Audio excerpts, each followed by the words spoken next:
The bridge across the river needs repair, the Fat Controller told the engines. I shall have to make a weight limit across it for a while.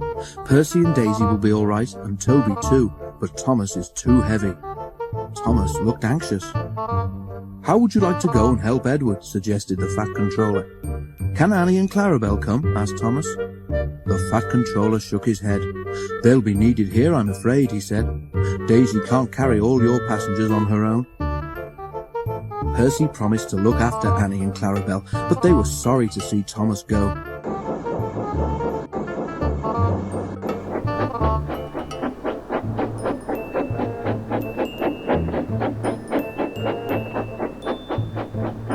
To cheer Thomas up, Edward took him to see Bill and Ben, the twin engines who lived at the China Clay Harbour. Oh dear, not another blue engine, said Bill cheekily. No, but seriously, Edward, said Bill. Why doesn't the Fat Controller paint engines a proper colour, like us, for instance? Thomas let off steam indignantly. Let me tell you, he began. All right, you two, laughed Edward. Go and move those trucks, or there won't be room for any more. Bill and Ben, unabashed, went off happily.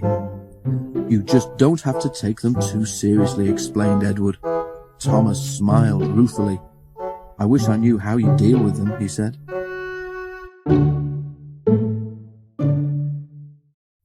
Near the harbour, the line crossed a lane. The crossing had no gates. The lane led to a farm which made butter and supplied eggs and milk to shops in the town. One morning, the farmer had difficulty starting his lorry. He did it at last, but the lorry jerked along in fits and starts. The farmer was worried about his load of milk and butter and eggs. That milk'll be churned to butter soon, he muttered to himself as he neared the level crossing. The lorry lurched across the rails. The back wheels were just clear when its engine made a noise like a tired sheep and stopped. The back of the lorry was still jutting out over the railway line. The farmer struggled to start it again, but it would not go. He had just got down to telephone for help when he heard a train approaching.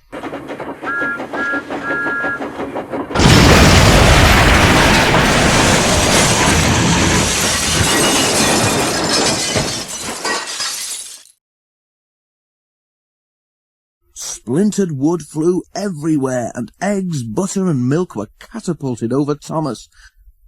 Ugh! He exclaimed. Just look at my poor old lorry, said the farmer. What a way to make an omelette! The driver made sure that Thomas wasn't hurt, then stood back and surveyed the mess. He began to laugh. It's not funny, said Thomas crossly. An egg yolk trickled down his nose and burst on his buffer. You're not standing where I am, said his driver. You look just like a scrambled egg, Thomas. Well, if a scrambled egg feels as sticky and wet as I do, then it's very uncomfortable, said Thomas. Please clean me. Both driver and fireman tried hard, but the heat of Thomas's boiler had cooked the eggs, and they were stuck fast. Sorry, Thomas, said his driver at last. We can't block the line any longer. We shall have to go on.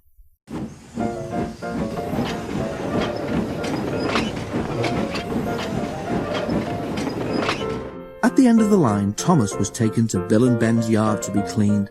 The twins were there. Hello, said Ben. What's this? Must be a new engine, said Bill. Ben inspected the arrival carefully. No, Bill, he said. That's not a new engine. It's Thomas.